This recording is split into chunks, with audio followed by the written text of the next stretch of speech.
All right, next up on Tubi, which every single one of these found footage films that we watch is on Tubi. Yes. I think we watched like 6 or 7 of these damn things in the last like 2 days. And every one of them's on Tubi. It's incredible. Yeah. Like, legitimately, every fucking found footage film I've ever heard of. Every time I'm looking through Tubi, it's like, there it is. It's incredible. So if you're a found footage fan, they probably have like 90% of every found footage movie ever made. And it's completely 1,000% free. Tubi, send me money. So, the Andy Baker tapes. Yes. Or Andy Baker tape. Yeah, it's not a tape. It's a digital recording. So, false advertising, 0 out of 10. Goodbye. No. No. So, I think this, of course, I guess plot synopsis first. There's this guy, he's a food critic, and he wants to be famous, and he has a pretty successful YouTube channel, and he's about to land, potentially, a big show on the Food Network, his own show. And after the passing of his father, he feels kind of melancholy towards his lineage and his family and everything. So he does like a 23andMe, and he finds out, much to his surprise, that he has a half brother from his father's previous affair. Yep. And so he tracks down his brother, Andy Baker, and picks him up, and they go on a little trip together, doing some food vlogging, and while they do, some truths come out about his long lost family member. So I think the biggest takeaway from this film is I think that the 2 lead actors, which take up 99.9% of the film, it's really them. Very a la Creep. Right? Yes. This gives very heavy Creep vibes. So if you're a big fan of Creep, this is definitely one I highly recommend for you. But this is definitely a little bit more of like an uncomfortable thriller, and that's why it's likened to Creep, because it is just 2 guys. They don't really know each other. One is a little more excitable and kind of off kilter, but like likable. Yes. Right, but they're both great at what they're doing. Wonderful. Like our main character here, Jeff Blake, he's really good at playing kind of this self-absorbed, fame hungry, just base level human emotion to get to pass as a person. Yeah.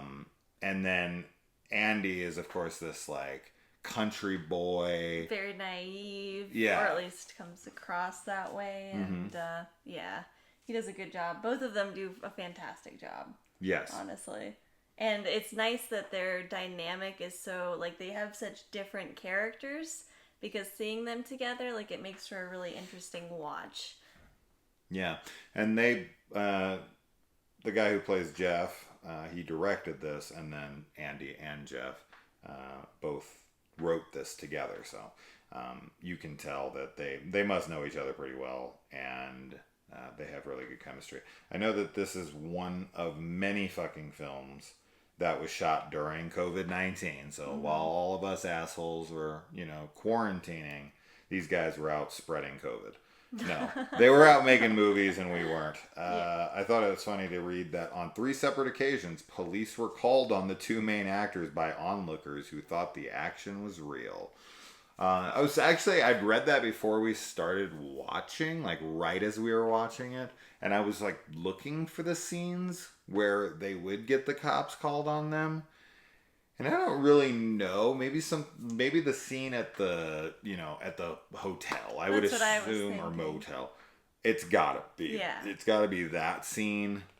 And then I'm not sure, honestly, what else would get the cops called on them. But supposedly 3 different times. Maybe it was at the same motel 3 times. Maybe. They're like, you 3 need different to, guests you need were to like, leave.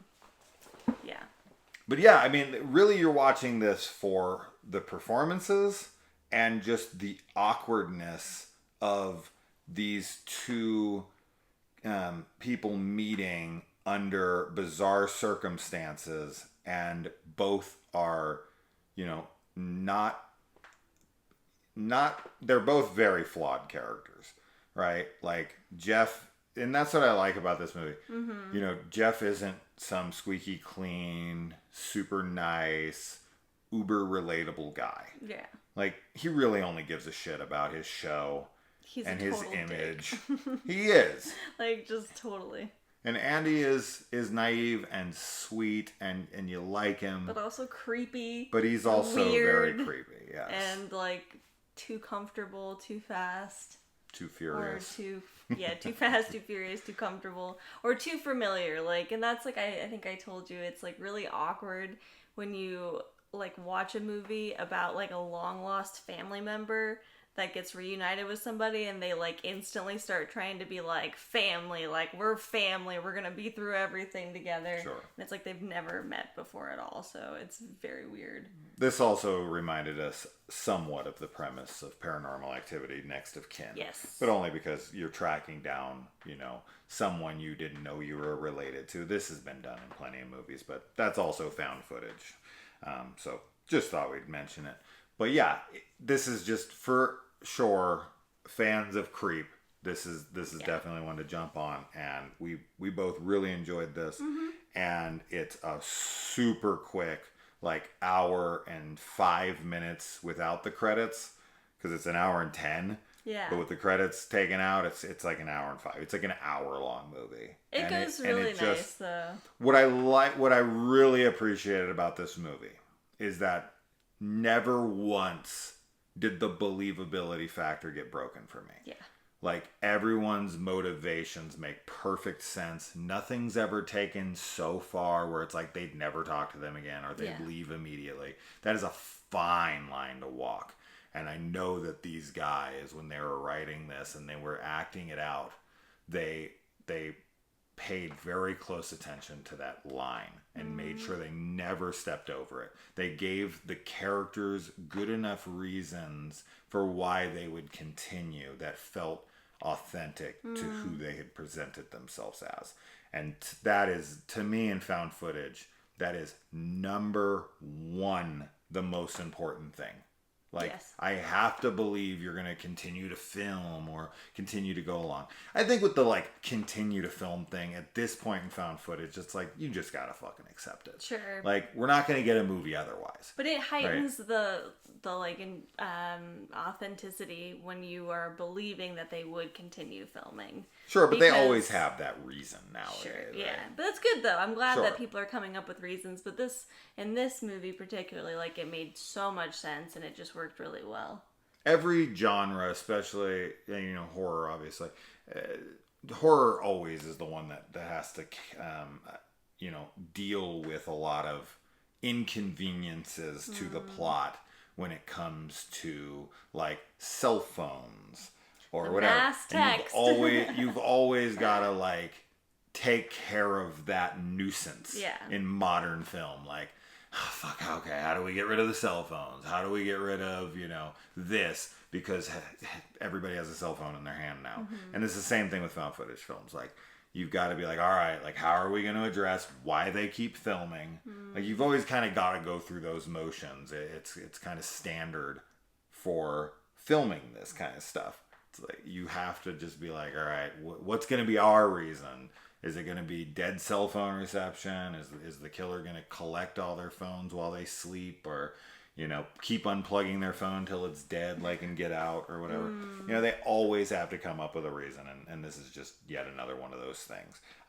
But a really cool movie. Very impressed, and look out for these guys. The guy who plays Andy Baker in this was a blue man, and you can see some of his percussion skills when he plays on the water tower. Little fun fact. Fun fact. Yeah, it was a cool movie. Yes. I recommend it. Me too. Moving on. Bye. Bye.